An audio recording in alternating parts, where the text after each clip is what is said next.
Hi, welcome again to the TMCnet newsroom. I'm Erik Linask, coming to you with Rich Tehrani, TMC president. Hi, Rich. How are you, Erik? Good. We've talked about the iPhone and Apple and the smartphone market before, and today it looks like Apple has actually made significant strides and has taken over the #2 spot in the smartphone market, with almost 40% of the market still going to Nokia and 17 and change going now to Apple. Yeah, it's a tremendous achievement for Apple, and this is one of the market research companies that came out with this data. I haven't seen it confirmed by other companies, but it's not surprising based upon the strong sales and the strong earnings that we've heard from Apple over the past few months. So if anything, it shows us something very interesting, and that is that Apple's approach to the smartphone market is different than most of the other vendors out there.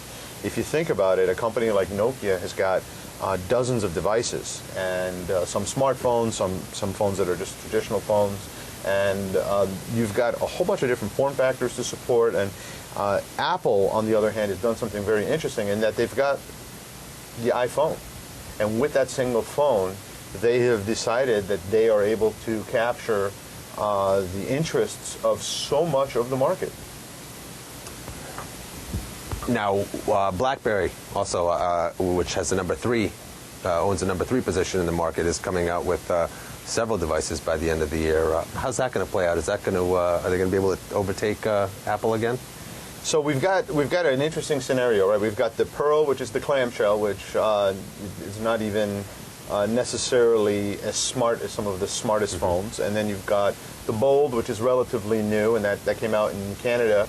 At the past Internet Telephony show in September, some of our Canadian attendees had the phone, and I had a chance to use it. I wasn't necessarily blown away by it. It seemed like a traditional BlackBerry to me, but apparently the users who've had it for a while seem to be very happy with the device, and so that's good news that there's some penetration. But the impending storm on the horizon is the big product for RIM. What's going to happen with that phone? Now, I know so many people in the Fairfield County area of Connecticut that they won't switch to AT&T service. So no matter what happens, they will not buy an iPhone because they just don't want to give up their Verizon service. And so when this device, touchscreen device, comes out from BlackBerry, depending on how similar it is to the Apple, or maybe in some ways better. I've heard some things about its tactile feedback, which actually are supposed to be potentially better than the iPhone, that we'll see what the market share numbers look like.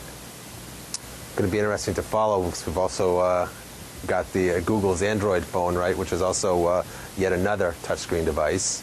Well, it's got the touchscreen, but it's thicker and has the keyboard also. So actually, if you think about it, the Google device does have the best of both worlds, and as do many of the Microsoft Windows mobile devices. They've got the best of both worlds in that a lot of them do have the keyboards built into them. So I'm still a fan of the keyboard. I do think the iPhone's a great device, but for the times that I do need to type more than a few words, I carry two devices with me, because I sometimes need to type long emails, and sometimes I need to type short emails, or browse the web, or look at my HTML-based email. And so the iPhone's better for my HTML-based email, whereas a keyboard-based device like the XV6800 from Verizon is a quite good device for me to just pound out tons of text. And what I've done with my Verizon phone is I've downloaded the Skyfire browser, which I've written about before on my blog at Tehrani.com, that gives you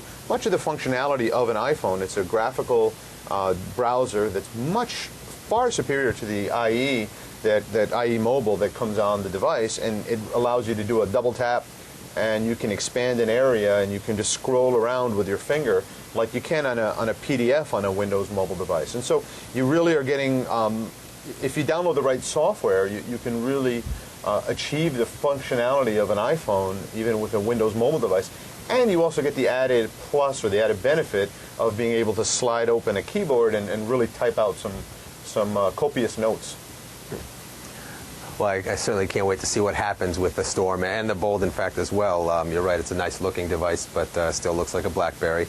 You know what? We'll let's see if we can't get one of those in and get it reviewed. Yeah, you'll see it here in the TMC newsroom, and we're looking forward to having you come back and don't forget to bookmark. And I'm doing your wrap up. This is really Erik's wrap up, so I'm going to let you do it. He does it much better than I do. Go ahead, Erik.